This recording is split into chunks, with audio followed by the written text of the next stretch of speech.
The new girl at school became the target of bullies, unaware that they were awakening a force powerful enough to flip their world upside down. But this wasn't just any girl, and this wasn't the first time she'd been forced to disappear. Her name was Alexandra Moore, and from the outside, she looked like any shy teenager trying to adjust to a new town. Tall but quiet, delicate but focused. Her long braid hung down her back like a silent rope of memory, and her deep blue eyes rarely made direct contact with anyone. In Lakewood Springs, a town where people smiled politely but didn't welcome strangers easily, Alexandra arrived with one goal: disappear. She didn't want to stand out, she didn't want friends. What she wanted more than anything was peace. But peace was never an option. A month earlier, she had stood at the edge of her old neighborhood in Chicago, her fists clenched as the flashing lights of an ambulance painted the wet pavement red and blue. A girl her age, a friend, had collapsed from a panic attack after being cornered by 3 older boys. Alexandra had stepped in, not violently, not at first, but when they pushed her, when one of them laughed and grabbed her wrist, everything changed. By the time it was over, 2 of the boys were on the ground. The third had run. Alexandra hadn't even realized what she'd done until her friend whispered, trembling, "You moved like a shadow." The police report never mentioned her name. Her mother made sure of that. And the next morning, their bags were packed. "I know it's not fair," Dr. Irene Moore had said in a voice that was too steady to be calm. "But people don't understand girls like you. We're not running. We're protecting your future." Now, in sleepy Lakewood Springs, they were starting over again.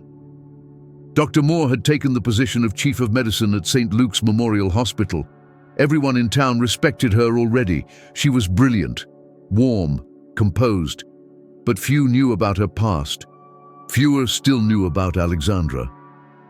And no one, absolutely no one, knew about what Alexandra could do.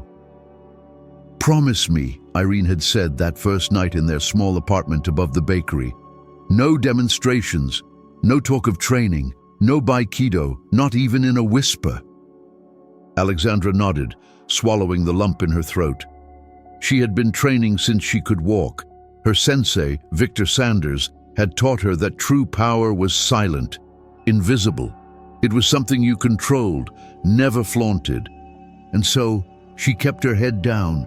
She dressed in plain jeans and oversized sweaters. She never raised her hand in class, never lingered in the halls, never spoke unless spoken to. But Lakewood High was like every other place in America where difference is a scent bullies can smell from a mile away. It started small.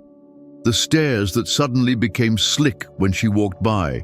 The locker door that accidentally swung open into her shoulder. The whispers, the snickering. And then came Josh Monroe, captain of the football team, son of State Senator Robert Monroe, 6'1", charming when he wanted to be, venomous when he didn't. He walked the hallways like a king, and like all kings, he didn't like to be ignored. On her 3rd day at school, Alexandra was reading in the far corner of the cafeteria when he made his move. The room reeked of industrial cleaner and reheated pizza. She had just opened her copy of A People's History of the United States when she noticed the shadow. Josh stood in front of her table, flanked by 2 loyal sidekicks. Tyler, lean and jittery with nervous energy, and Brian, round-faced and always 2 steps behind in every conversation. "Well, well," Josh said, pulling out the chair across from her and sitting like he owned the air she breathed. The city mouse finally comes out of her hole. Alexandra glanced up calmly. "Can I help you?" Josh tilted his head, amused. "You're not from around here, are you?" "No," she said, and looked back down at her book. "That's rude," Tyler muttered. Brian chuckled like a second later than he should have. "I'm Josh," he said. "I run things around here. That's Tyler. That's Brian. We keep this place manageable, but only for people who show respect." Alexandra closed her book slowly, I don't want trouble. Then don't make it, Josh said. $5 a day. You pay it, you're golden. You don't, well, things get complicated. There was a pause. Her heartbeat had begun to rise, not from fear, but from restraint. She took a breath, recalling her mother's words. I'll think about it, she replied. Josh smirked. Do that. You've got until tomorrow morning. Then he stood, winked, and walked away like a man who had already won. That night, over dinner, Alexandra said little. Irene noticed the change immediately. Something happened, she asked, serving lentil soup and cornbread.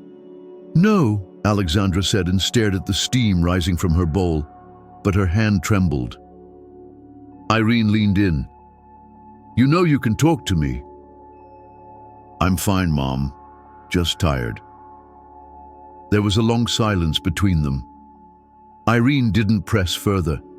She simply reached across the table and placed her hand over Alexandra's. Whatever it is, she said softly, don't let them take your light. Later that night, as she lay in bed staring at the ceiling, Alexandra heard her mother's words over and over. And underneath them, Josh's voice, you've got until tomorrow. She closed her eyes and whispered to the dark, I'm not the one who should be afraid. The next morning, the sky over Lakewood Springs was gray, and the wind carried that dry, electric stillness that comes before a storm. Alexandra walked to school alone, her backpack light, but her mind heavy. She had barely slept. Her mother hadn't pushed for answers, but that made the silence worse. As she crossed the parking lot, she noticed a boy, maybe 12, small, with a mop of dark hair and a backpack too big for his body, being cornered by 3 older students near the bike racks. They were laughing. The boy wasn't. She didn't even think. She simply changed course and walked straight toward them. Is there a problem? She asked, her voice clear but level. The tallest one turned, annoyed. Mind your business. The boy looked up at her, eyes wide. One of the bullies had his bike key. Alexandra didn't raise her voice, didn't threaten. She simply stared at the boy holding the key, unblinking for 5 full seconds. The bully shifted. Let's go, he muttered, tossing the key back at the kid. They walked off. The boy picked up his key with shaky hands and looked up at her like she was a ghost or a superhero. Thank you, he stammered. She nodded once. Don't let them corner you again. Always stay where people can see you. What's your name? He asked. Alex. Mine's Jesse. You're new here, right? Yeah. I hope you don't leave, he said. Most people don't stay. Before she could ask what he meant, the bell rang, and Jesse ran off, nearly dropping his backpack. Alexandra stood alone, the wind tugging gently at her braid. Inside the school, she was met by silence, then whispers, then looks. The video had gone viral overnight. Someone had uploaded the cafeteria incident to a private group chat, and like wildfire, it spread. Josh dumping her lunch, the sausage rolling off her lap, the laughter, her stained clothes. Screens lit up as she passed. Some students didn't bother hiding their laughter. Others looked away, guilty. In the locker hallway, taped to her locker, someone had left a cheap paper crown labeled Miss Mashed Potato 2025. She peeled it off without a word. Tyler passed by and gave a low whistle. Damn, you're famous now. Josh leaned against the far wall, arms crossed, watching. He didn't smile this time. Alexandra stared back, cool, calm, unshaken. Then she walked away. The humiliation wasn't just public now, it was performative. People filmed her in the halls. Someone edited a gif of the tray flying. Laughter followed her like a shadow. Even the teachers, too occupied or too cowardly, did nothing. That afternoon, her fingers shook not from fear, but from fury. She walked past the library and into the old music room, one of the few places in the school still unused, its piano keys covered in dust. She sat on the bench and let her backpack fall to the floor. She pulled out her phone. The screen showed a message she had typed the night before, but never sent. To Sensei Victor. Are you free to talk? She hovered over the send button, then pressed it. Seconds later, her phone buzzed. Calling, Sensei Victor Sanders. She answered. Alexandra, came the familiar voice, warm as ever. I had a feeling I'd hear from you. It's bad, she said quietly. I stayed quiet. I followed the rules, but they humiliated me. They filmed it. Everyone saw. I see, he replied. And your mother? She knows something's wrong, but I haven't told her. Sensei Victor exhaled slowly. Alexandra, you have nothing to prove to anyone, but you do have a choice. Always. The world will not hand you peace. You'll have to fight for it sometimes, but not with fists alone. I'm tired of being told to hide, she said, her voice sharp for the first time. And maybe you shouldn't, he replied. If you choose to act, do it with honor, and remember who you are.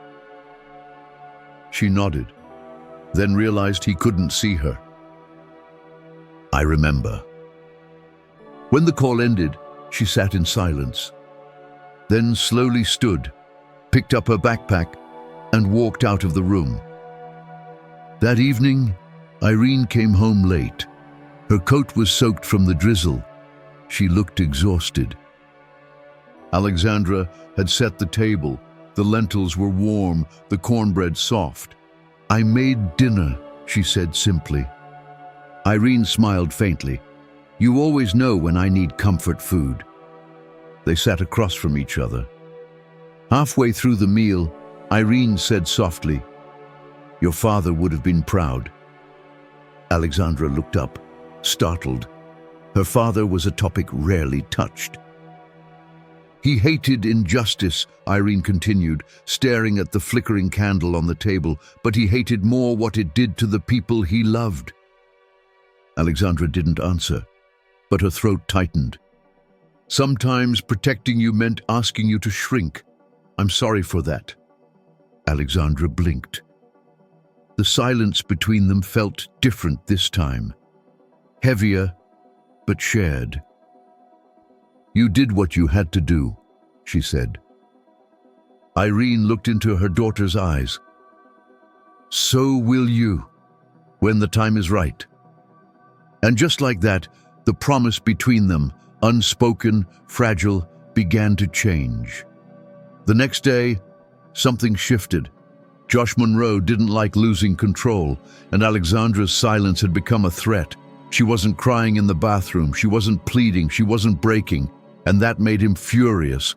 She found a dead frog in her locker, smeared in ketchup, a textbook missing from her backpack, found later floating in the boys' bathroom sink.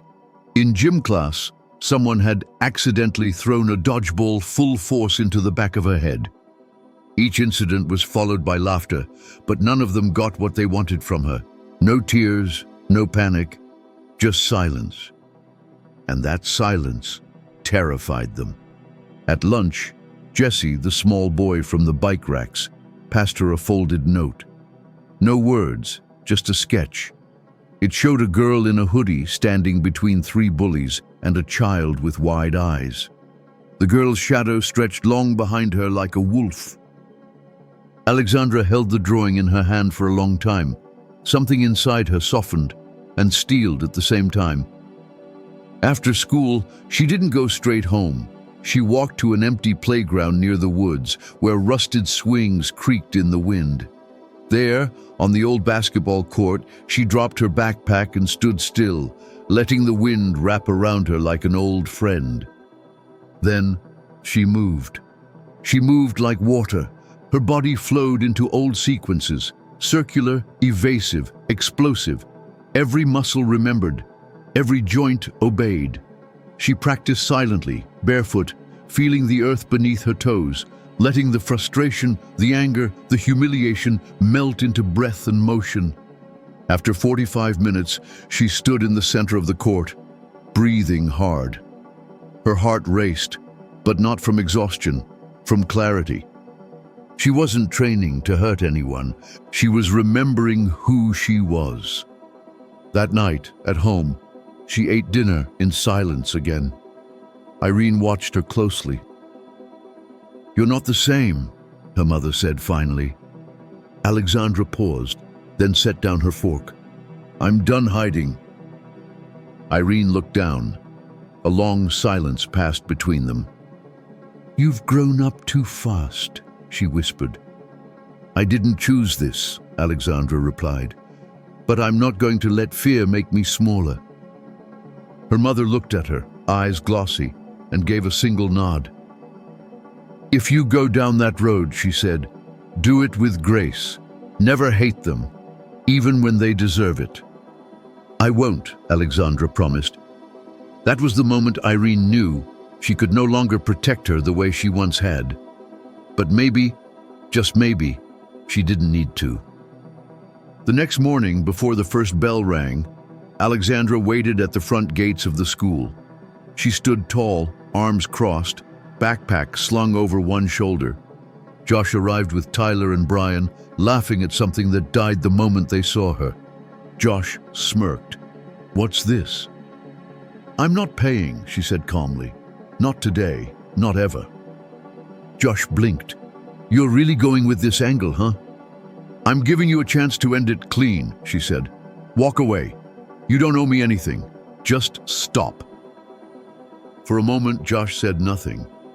Then he laughed, and it was the kind of laugh that sounds like glass cracking. "Who do you think you are?" he asked, stepping closer. "You think people admire you? They're scared of you. You're weird. You don't talk. You don't belong here." "I'm not asking to belong," she replied. "I'm asking to be left alone." He got even closer, too close. "You don't get to make demands. You're going to pay one way or another." Alexandra didn't flinch. Her voice was steady. "Then let's settle it, one-on-one, today, after practice, just you and me." Josh stared at her, dumbfounded. Then he burst out laughing again. Tyler looked confused. Brian looked nervous. "Wait, are you challenging me?" Josh asked. "This is too good. What, you want to fight me?" Alexandra's gaze didn't waver. "If I lose, I'll pay more than you ever asked for. If I win, you leave me and everyone else alone. Forever." Josh blinked. He wasn't used to people saying no. He definitely wasn't used to people challenging him. "You're on," he said, already convinced this would be an easy win. "After practice, South parking lot, don't be late." As he walked off, Alexandra turned and headed toward the library. She didn't need to prepare physically. Her body already knew what to do. But her mind was full of something else. A question: how do you defeat someone without becoming them? She didn't have the answer yet, but she would soon. The sun was already low when football practice ended. The last whistles echoed through the air as players dispersed, laughing, sweaty, tired, except for Josh Monroe. He walked toward the south parking lot, his gym bag slung over one shoulder, expecting a joke, a brief scuffle, something that would cement his dominance once and for all. Brian and Tyler had tried to talk him out of it. He brushed them off. "She's a twig," he muttered. "I've lifted heavier water jugs." But Alexandra was already there, waiting. She stood near the faded white line that marked the edge of the lot. The air smelled of hot asphalt and pine needles. Her braid was tied tight, her sleeves rolled up, her expression unreadable. "You showed up," Josh said, surprised. "I said I would. You know this is crazy, right?" She nodded. "You'll see how crazy in a second." He dropped his bag and stepped forward. No teachers, no cameras, no complaints later. You sure you're ready? I've been ready for a long time. That was when Josh made his first mistake. He charged. No hesitation. He lunged at her with the full weight of his body, aiming a punch straight toward her chest, intending to knock the wind out of her, end it fast. But Alexandra moved like smoke. She slipped under the punch, her body pivoting just enough to let the force pass beside her. Her hand snapped to his wrist, twisting, redirecting. In one swift motion, she swept his leg and sent him stumbling forward, landing hard on his knees, breath stolen from his lungs. Josh scrambled up, red-faced. "What the hell?" He came at her again, this time feinting left, aiming a hook at her temple. She blocked with her forearm, stepped inside, and with a fluid rotation of her hips, used his own momentum to flip him clean onto the pavement. He landed on his back, gasping. This wasn't a fluke. This was a lesson. Josh lay stunned for a second, blinking up at the darkening sky. She stood over him, calm and precise. "You've already lost," she said softly.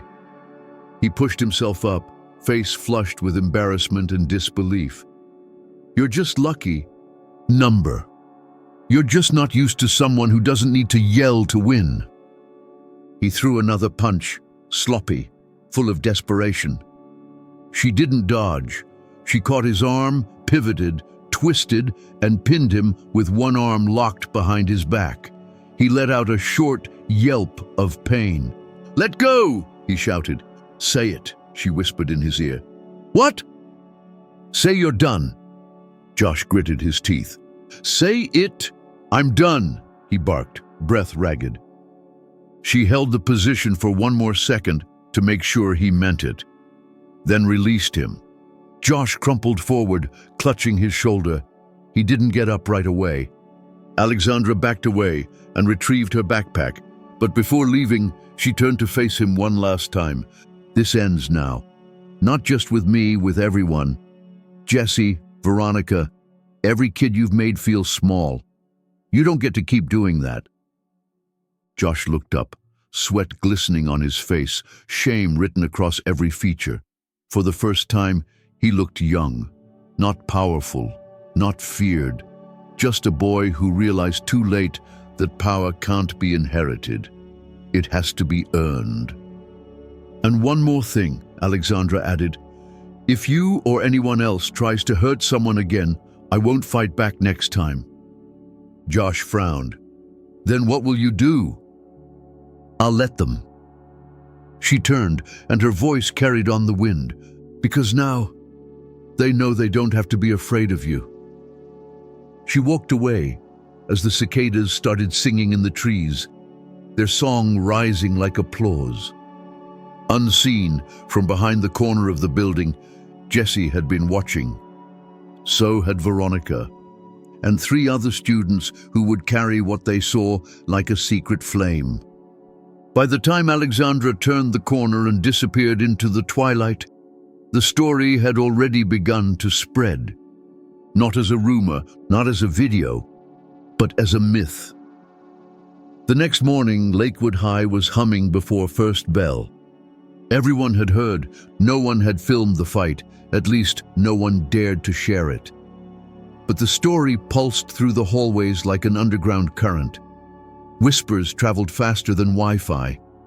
They said Josh Monroe had been taken down, that he'd limped away, that he hadn't said a word since.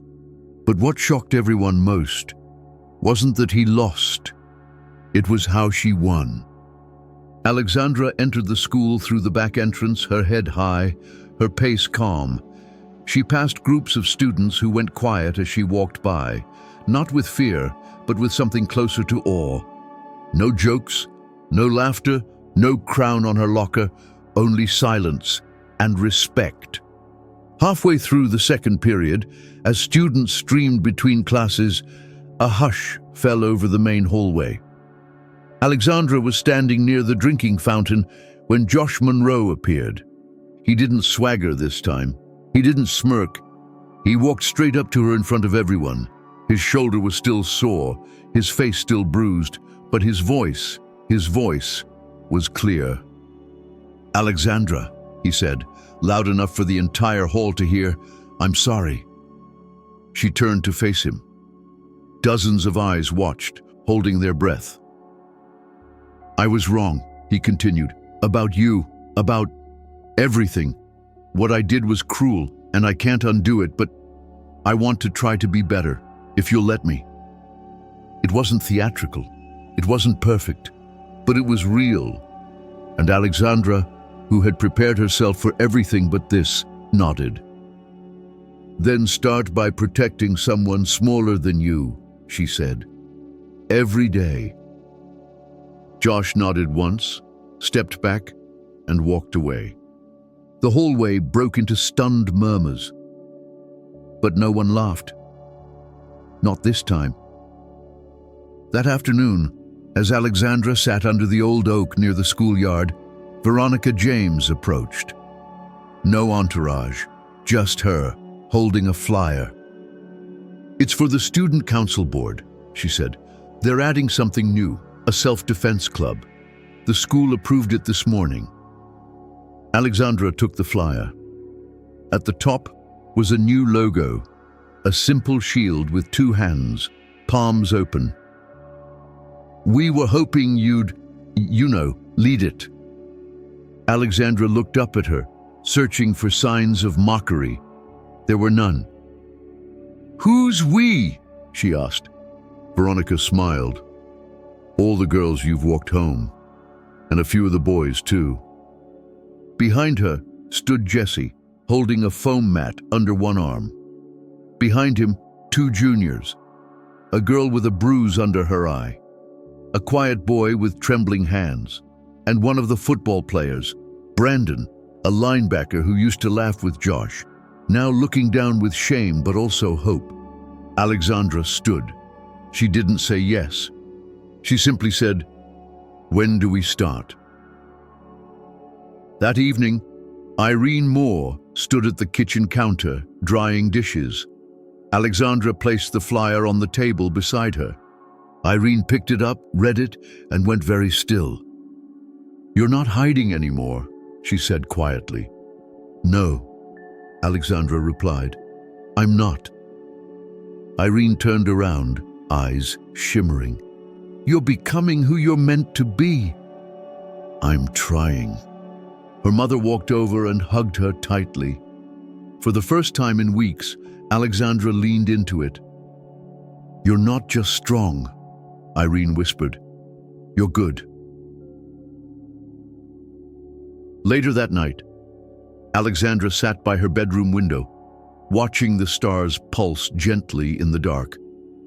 Her braid lay across her shoulder, like a ribbon of memory. She opened her notebook, turned to a blank page, and began to write. Not homework, not notes, a manifesto, a blueprint, a promise to protect the ones who can't, to stand when others fall, to fight, but only to heal, to be a quiet flame in a loud world. She thought of her sensei's words, her mother's hands, Jesse's drawing, Josh's apology. She had wanted peace, but what she had found was purpose, and sometimes that was even better.